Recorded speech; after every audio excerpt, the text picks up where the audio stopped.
I want to thank you for taking the time to sit here, Aimen. You and I have been friends now for 6 years, believe it or not. Ever since you wrote 9 Lives, my time as MI6 top spy inside of Al-Qaeda, where I happened to be, someone recommended your book to me. I read that book. I'm a slow reader, and I read it in about 2.5 days. I didn't sleep. I never put it down. And Aimen, in my lifetime, that's only happened in less than 5 times. So I always say your book was so enlightening to me on how there's a difference between religious fundamentalism and jihadi terrorism. And I would love to go back to who you are real quickly for those listeners and watchers here that don't know who you are. Aimen, where were you born?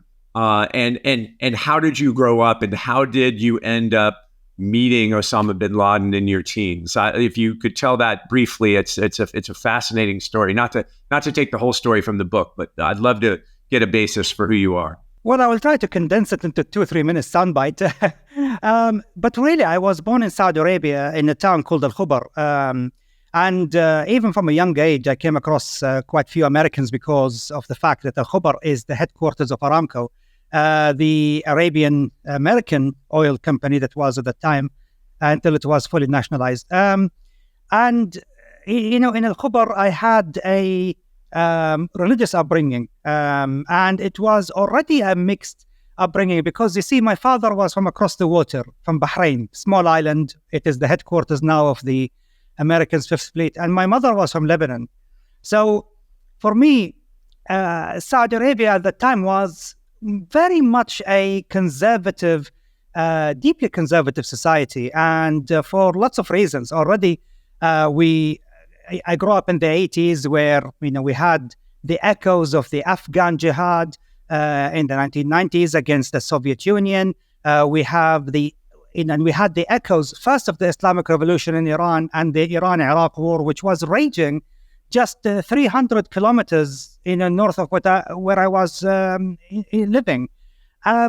So we, already was born into a highly politicized and, a sectarian, religious, ideologically divided society.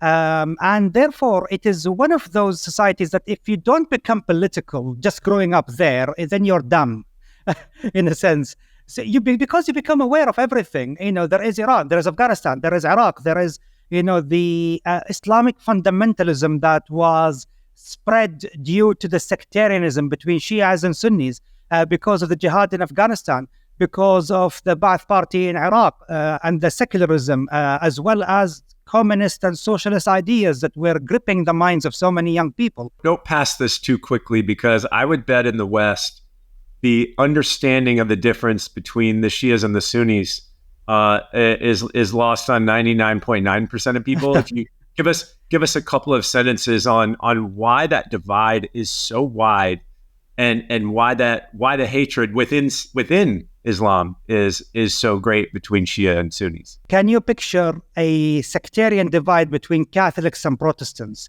and how the two communities in some parts of Europe never actually trusted each other? Just look at Northern Ireland, and before that, of course, in the 1600s and 1500s, England and Scotland, and of course the religious wars, the 30-year religious war that gripped Europe throughout the 1600s over the question of Catholicism versus Protestant faith. So you can imagine that Shia Islam is the more organized form of Islam. It has a hierarchy within the religious institutions, similar to that of the Catholic Church. While Sunni Islam, even though they are the majority, about 80% of Muslims, but they are in fact the orthodoxy of Islam, yet they are totally disorganized, because Sunni Islam in its essence is decentralized, and that in Sunni Islam you see more authority given to the state than to the clerics. And this is one of the reasons why Islamic revolutions never succeed in a Sunni context. They succeed in a Shia context, because Shia is organized religion, therefore you can have organized politics based on religion. In Sunni Islam, there is no organized religion, and therefore there is no hierarchy, there are no institutions, there is no central authority for the religion to coalesce around, and therefore you don't have successful properly Islamic countries that are based purely on religion. And that is why it needs to be understood that Islam is not a theocratic faith. In its essence, Islam was founded by a merchant. Muhammad, was a merchant after all. Like, his profession was to sell. Basically, and to trade. So he was a trader, and Islam is a very capitalist, trading, commercial, mercantile religion in its essence. That's why with the explosion of Islam, pardon the pun, but with the explosion of Islam came the explosion of commerce. And trade, and the caravans, from China all the way to North Africa. Shia Islam, however, is far more theocratic, more, the idea of a philosopher king. Not that a merchant will lead the state, as it happened in Sunni Islam and generals, but actually theocratic philosopher kings such as Khomeini, who was the first embodiment of that principle. So Sunni Islam and Shia Islam, more or less in a nutshell. And Shia Islam, therefore, is more susceptible to the ways or the demands or the desires of those, quote, leader kings that can be fanatical, and they end up gathering all the power. It is why you see maybe more conflict on the Shia side than you do on the Sunni side. Okay, for example, you have Iran and the Ayatollahs there. They are the philosopher kings within the Shia context. In Sunni Islam, we are more vulnerable not to leaders who want to become theocratic God's representatives on earth, as in Shia Islam. No, we are vulnerable to groups and individuals and small societies forming and morphing into terror groups like Al-Qaeda and ISIS. And so ISIS almost reached that proto-state stage, but they were defeated because of their extremism was just off the chart. And within Sunni fundamentalist Islam, when you start to move towards a proto-state, you carry within you the seeds of your own destruction. Hey, sorry to interrupt again. It's Raoul here from Real Vision. I'd love for you to subscribe to the channel, get the notifications. We have so many incredible conversations with so many amazing people. It will really help you in your financial journey and your journey to understand just what the hell's going on in this world. Anyway, click subscribe, get the notifications, and enjoy. Yeah, I agree. Okay. Well, for those listeners that don't realize yet, Aimen has a genius level IQ. When he was growing up, he memorized the Quran at a very young age. And if you would finish that off for me, when did you realize that you had a deep intellect and a deep desire to understand, let's just say everything, and then how did you move into a more fanatical stage of your life until you realized where it was headed? I think by age 9, I realized that I was really obsessed with the faith, and I was more or less focusing on becoming. I decided I want to become an imam. I want to become a preacher.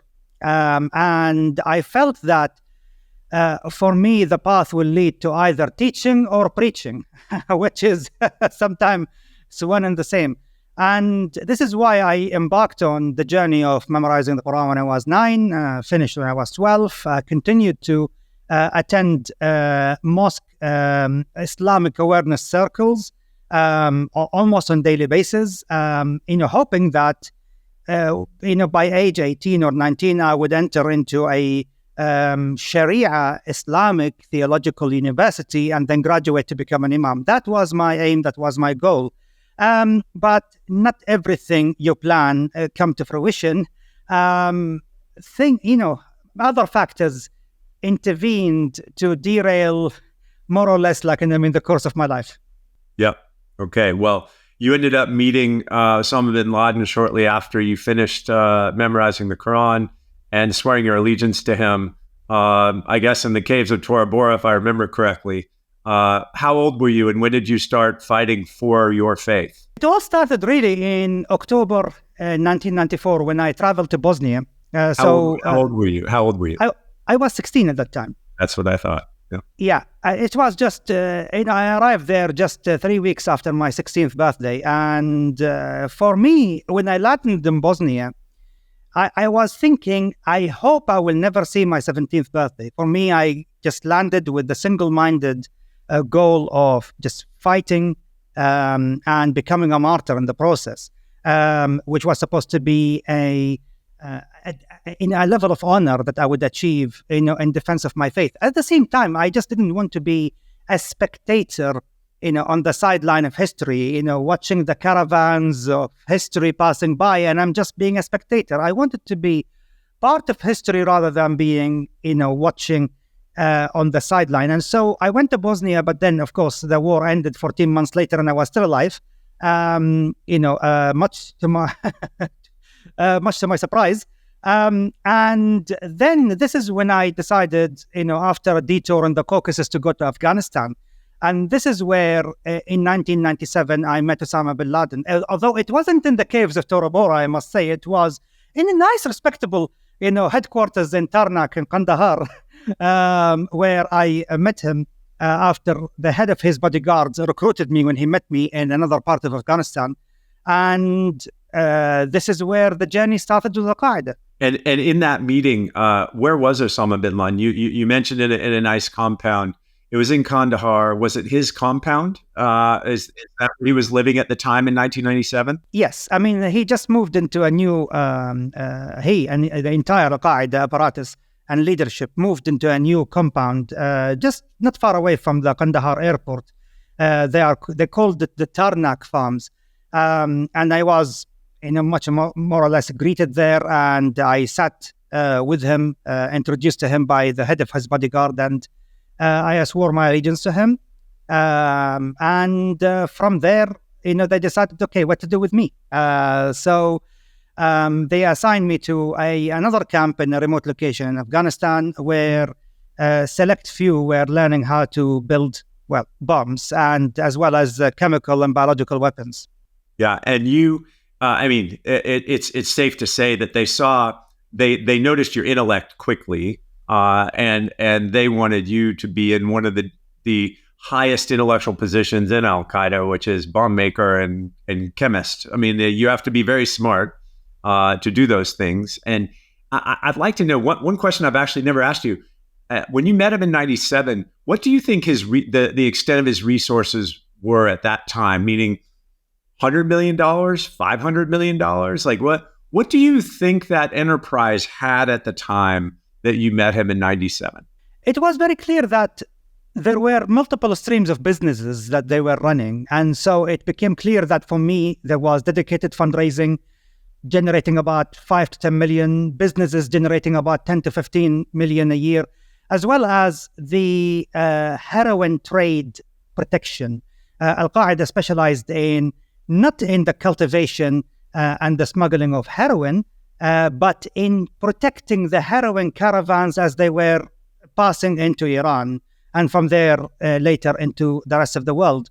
So they used to generate 5 to 10 million a year from that. And so we're talking about an enterprise that consisted of about maybe $30 to $37 million a year. Wow. Okay, that's a lot less than I would have expected, given his breadth. Okay, and then. What turned you, really quick? Again, let's have people read the book. It's one of the best books in this genre of all time.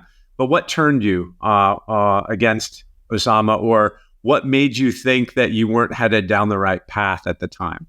Remember, this is one of the questions that people keep asking me. How did you end up, in a terrorist organization? And I always tell people that no one wakes up one morning and say that, today I'm going to be a terrorist. I mean, this is my ambition. I wouldn't say no one. You would say someone with a very high IQ.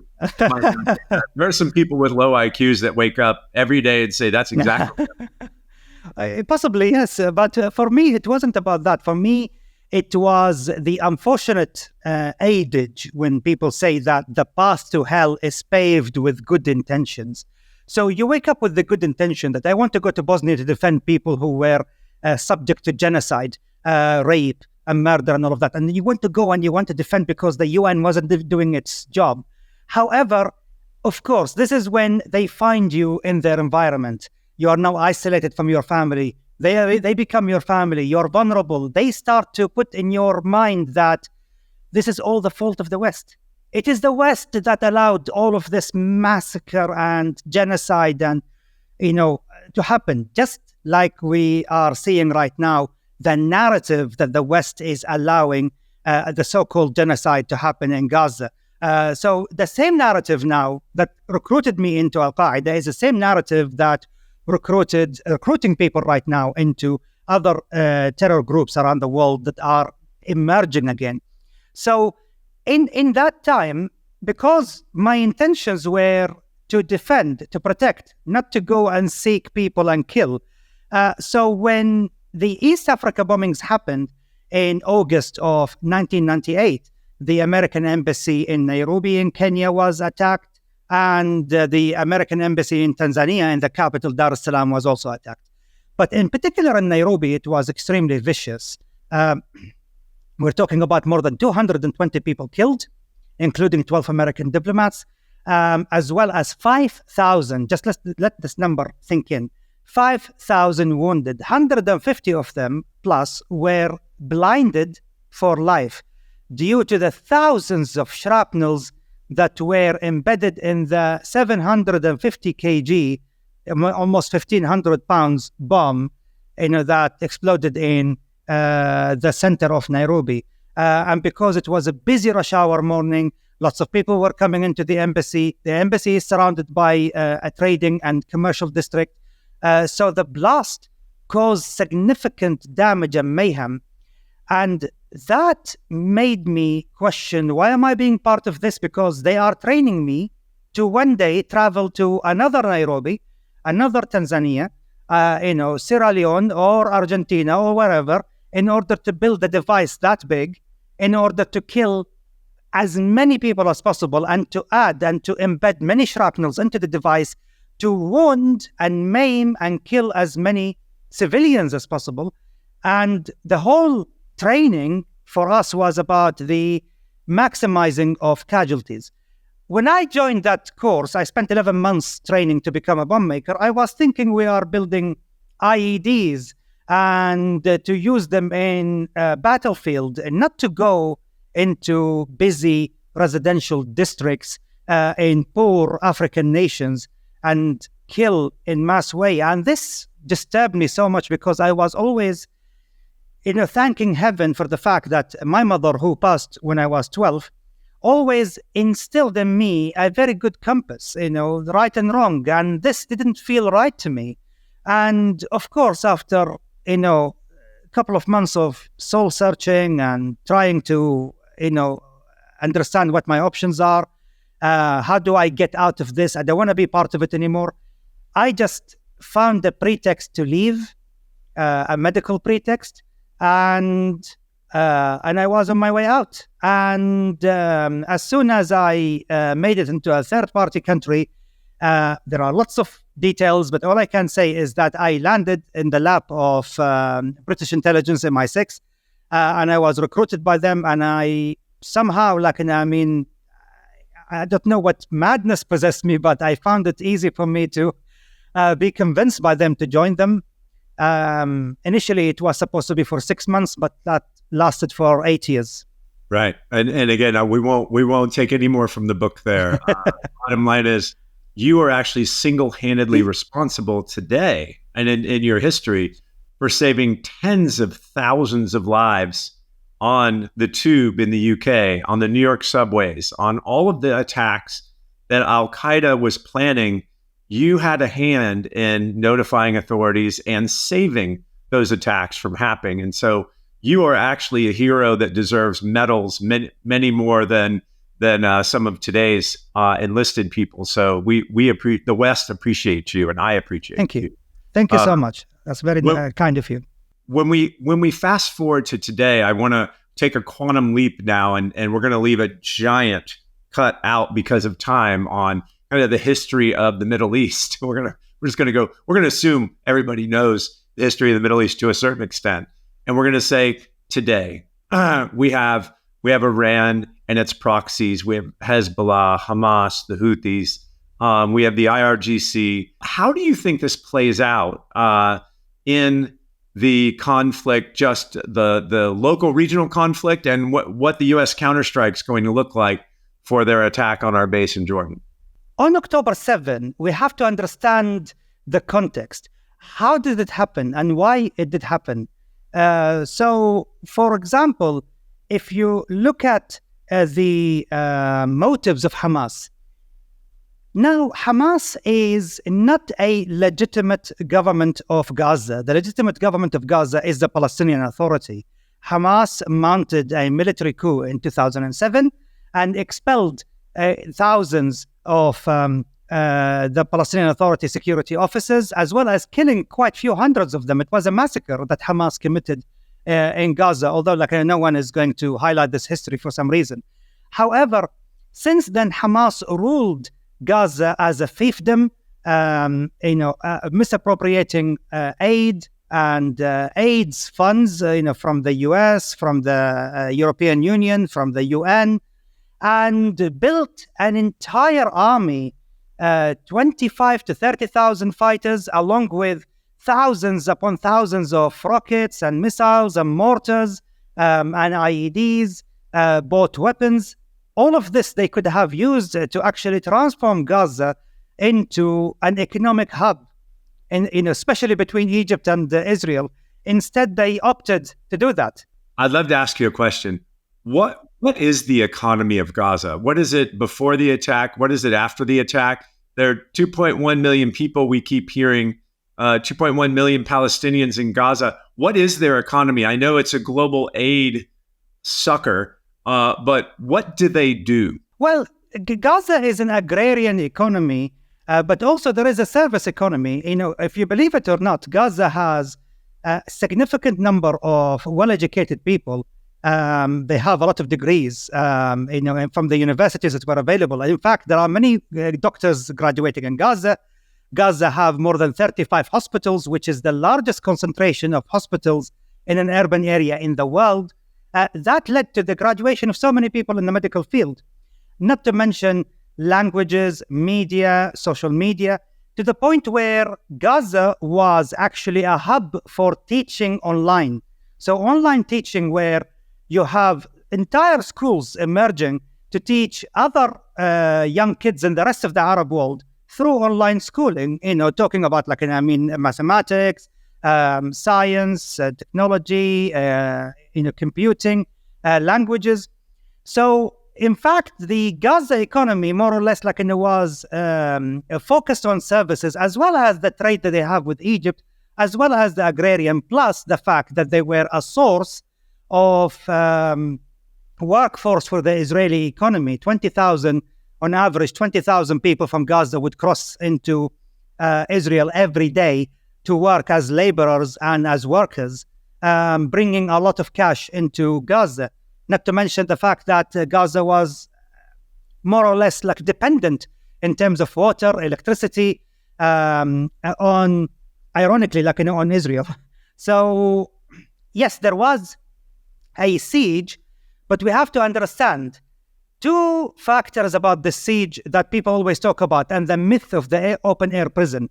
The Israelis really did besiege Gaza in the sense that they wanted to control what's coming in, what's coming out. Why? We should not lose sight of the fact that Gaza was controlled by a terrorist entity, an entity that designated as terrorist by 46 countries, including the US, Canada, Australia, Japan, South Korea, as well as the entire European Union. That's the first thing. The second thing... Wait. You use the word was. You mean is. Is still, yeah, absolutely. Indeed, yes, they are a terrorist organization. They still are a terrorist organization and still designated by more than 46 countries around the world. The second part is that you can't besiege Gaza without the full cooperation of Egypt. So the idea that Israel alone is responsible for, having or feeling that Gaza is a source of trouble because of the fact that it's controlled by terrorists, with the presence of other terrorist organizations also alongside Hamas in Gaza, Egypt also participated because those who don't understand, between 2014 to 2016, there were more than 88 terrorist attacks in Egypt that were committed by a militant branch of the Muslim Brotherhood, the same group that Hamas belonged to. And these attacks were enabled by Hamas, and they were aided by Hamas. So the Egyptian authorities also have a reason to suspect that Hamas is not an organization that you can trust enough to open the border fully between them and Gaza. And so this is why it is important to understand that it wasn't just Israel who created that myth of the open air prison, but also Egypt participated as enthusiastically as Israel. In fact, the first one to use water to flood Hamas tunnels wasn't Israel. In fact, it was Egypt. The Egyptian military did not use the seawater as the Israelis did. They used the sewage water in order to flood Hamas tunnels to prevent any smuggling between Egypt and Gaza. So we have to understand that, Gaza was, under the leadership of Hamas, was going to be a ticking time bomb. And this is why we have to go back into October 7. There was a context there. The context is a strategic, it's a big picture strategic context for the Middle East, which is the IMEC, the India, Middle East, Europe corridor. I will come to it in a minute. And the peace treaty according to the Abrahamic Accords between Israel and the Arabian Peninsula kingdoms. So this is why, the Iranians realized that, hey, wait a minute. Since March 2023, in the 7 months preceding October 7, there were a flurry of activities taking place between Saudi Arabia and the US as well as Israel. So how do we normalize the relationship, and why the Saudis were keen on normalizing relations? We have to understand that there is, above everything, there are two strategic commodities in the Middle East that are important to both the Middle East and the world. The first one, of course, which is important to both the Middle East and the world, is the energy commodity, which is oil and gas. We all know that. But for the Middle East, and specifically Saudi Arabia, there is one commodity above all else, occupy the minds of the Saudi leadership, which is water. Water, yeah. Water. Now, Saudi Arabia is the largest landmass country in the whole globe, which lack any permanent water sources. There isn't a single lake or river. I know this will sound very difficult for someone who lives in Washington or Oregon. Anywhere in the U.S., we even in desert areas we have water. And look at Las Vegas. So yes, it's hard to imagine not having access to water. Exactly. And so anyone who watched Lawrence of Arabia, by the way, it's an amazing film. I definitely recommend everyone watching it. It's 1964, I know, but it has been digitally remastered. It's amazing. Lawrence of Arabia, of course, it refers to the life of, Lawrence, basically, who was a British officer in the army in the First World War, where he went to recruit the Arabs to fight against the Turks in the First World War. But the most important part of the film for me, that is related to this context, is that when the Bedouin guide of Lawrence, guide him to a well in order to drink for in the desert, there comes one of the most dramatic entries in cinematic history, which is Umar al-Sharif playing the role of Sharif Ali ibn Kharish, coming on his camel, and then from a distance shoots the guide in the head for trespassing on his water. And then later, Sharif Ali telling Lawrence, he's pointing at the corpse of the guide, the dead guide. He was saying to him, he is nothing, the water is everything. Without going into details, all I can tell you is that many people don't understand the strategic reasons why Saudi Arabia went into war in Yemen, but they are revolving around water. I can't tell all the details right now. Go to season 1 of the Conflicted podcast where I talk about this. It is in episode 4, I think. You have an amazing podcast called Conflicted. I listen to every one of them. The people should see them. The bottom line is the Houthi rebels have possess ICB or ballistic missiles, and those ballistic missiles can reach all 3 of Saudi's desal plants. So therefore, the Saudis and the Houthis fight, and they fight. Saudi fights for its survival, and I don't think people understand that. Yeah, I mean, but not just only like the 3 that are in the middle, in the eastern province, Iran can reach them. It is the other 17 that are actually in the western provinces that the Houthis can reach. Plus the fact that the Saudis decided that water security for the future is important. They use water desalination. The water come from the sea. Saudi Arabia alone is responsible for 1/3 of the entire globe water desalination output. But that is costing so much in terms of energy. The equivalent of between 1.3 to 1.7 million barrels of crude oil and its equivalents in natural gas are spent every day on this alone. And this is with a population of 33 million. What would happen in 10 years' time when you have a population of 55 million? You need water. And therefore, the necessity for another source of energy, not renewable. Renewable is not good enough. Why renewable is not good enough? Because solar and wind power does not generate intense, ready, dispatchable energy to power the giant turbines of the water desalination plants. They are very power hungry, and therefore you need nuclear. So the Saudis already have about 140,000 metric tons of uranium as reserves in their desert, decided that we need nuclear power, and we will go to the Americans. We will give them not the gold standard, we will give them the platinum standards in terms of safety security. We will tell them, look, you build the whole thing, you run the whole thing. This way, you guarantee that we're not going to build a bomb. While at the same time, our real concern is water for real. This isn't, because we can't just keep, diverting precious resources like crude oil and natural gas into production of water, when in fact, we could use nuclear, which would be much, much cheaper in the long run. Understood. So let's move forward and just say, what do you think the U.S. counterstrike or the U.S. coalition of the willing, which of course does not include Saudi Arabia, Egypt, or Jordan, and that's a key point. What do you think the counterstrike will look like, and does it feel to you like the U.S. is going to be surgical and lead with weakness again, or are we going to come over the top and eliminate Iran's capacity to do this again?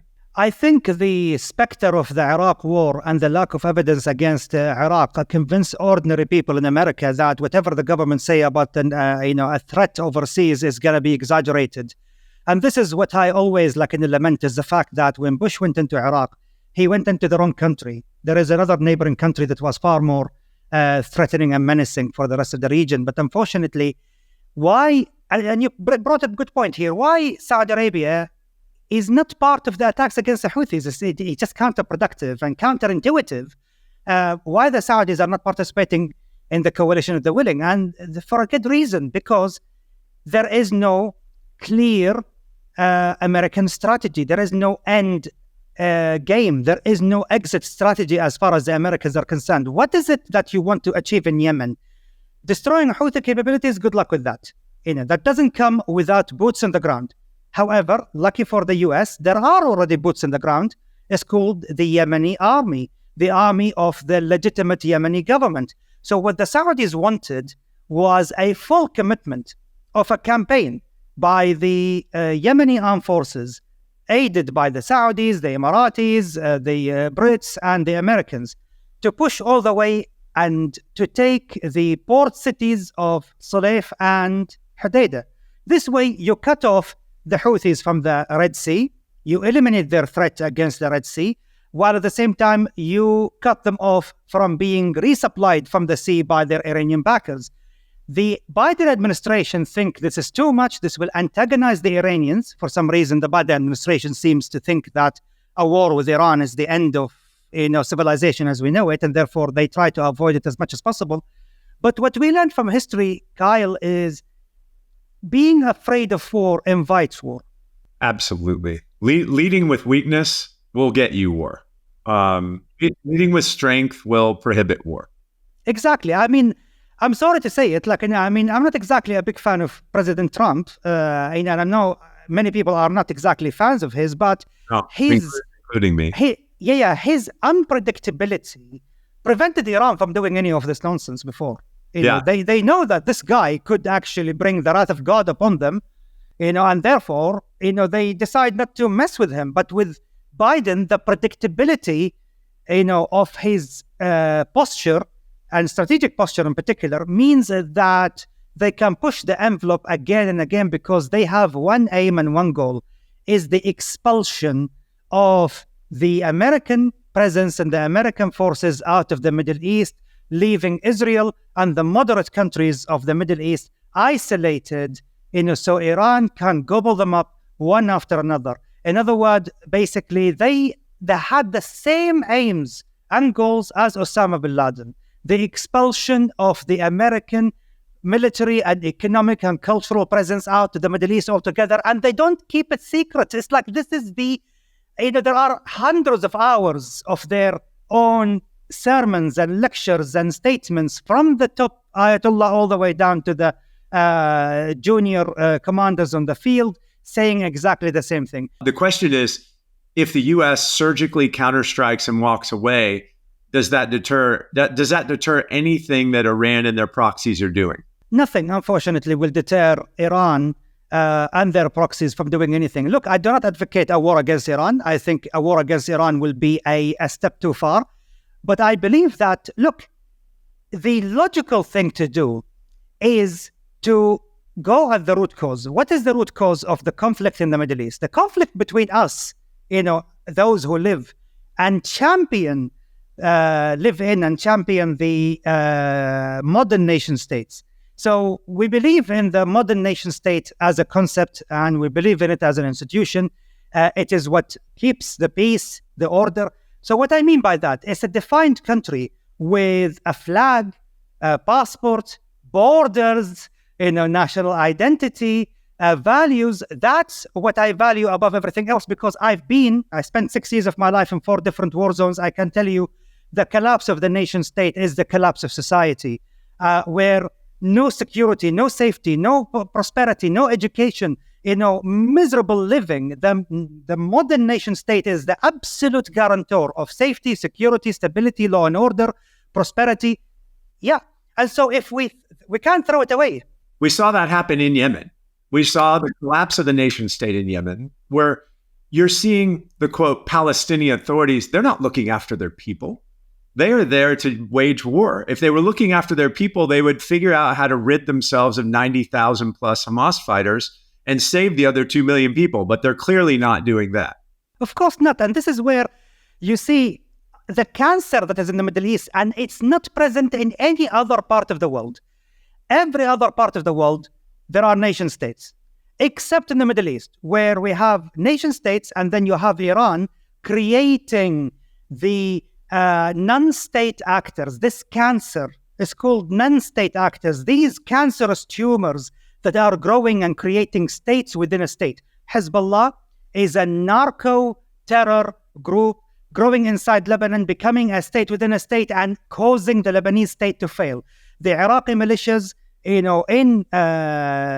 Iraq, growing to become multiple cancerous tumors and creating states and fiefdoms within the state, sucking the resources of the state as a whole and preventing progress.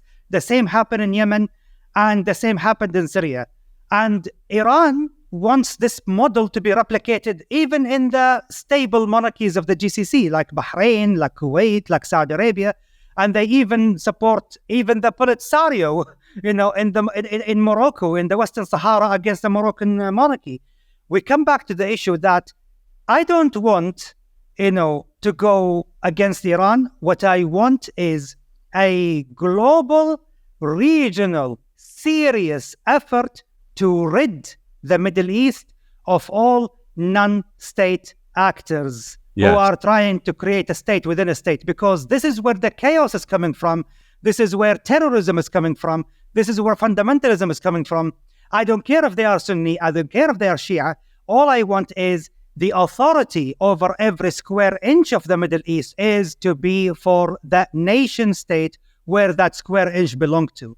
So I want Lebanon to become a functioning country. I want Jordan to be a functioning country. I want Yemen to be a fully functioning country. How do you think, when I bring the finance element, I've been on Wall Street my entire life.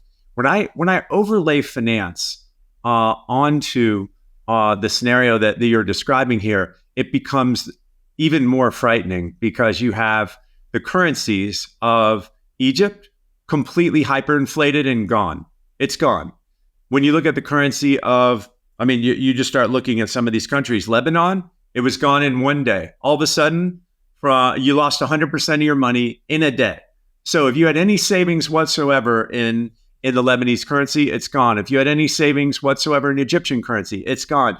If you had any savings in Turkish currency, which is a much larger issue, it's gone. So when I look at the construct of financial architecture of the region, it's actually never been worse than it is right now. And so for anyone that believes we're going to have a magical ceasefire and that Hamas is just going to go away and Israel's just going to stop shooting and everything's going to be fine, there is no architecture set up today on the financial side that would suggest that's even possible. Now you're telling me that on the geopolitical side or the illegitimate side, they're going to keep pushing. So where does this go, Aimen? Does it escalate into a broader conflict? It will, and it will drag the U.S. into it regardless. I want to say to the U.S. audience here is the fact that many people in the U.S. are skeptical about fighting foreign wars because they think that if we don't get involved in it, it will not come to our shores. That's the idea. Isolationism is brilliant. But the problem is, you are talking about a region containing 2/3 of the world's oil and gas reserves. It means that even if you don't import a single drop of oil or gas from the Middle East, you are not going to escape the ramifications of the index price. The global index is global. So if the price is going to rise because of tensions in the Middle East that are out of control, if it become $100, $200, $300 a barrel, it will reflect in your own gas bill. At the end of the day, you will see it reflected in the price of food you're buying, in the price of goods you're buying, in the construction price. The price of everything, right? The building blocks of almost everything start with hydrocarbons. And I think a lot of people don't want to admit that, or B, don't want to think about it. And what's fascinating in the green movement, because you've brought this up about the kind of origins of the power being in hydrocarbons, the green movement that narrative is being pushed harder than anyone by China. And China's trying to become relevant in the production of alternative energy because they have the largest solar supplier to the world, the largest wind products, turbines and products to the world. They are trying to become a hegemonic force that they can't become in the Middle East because they import 12 million barrels of crude a day and 9 BCF of LNG a day.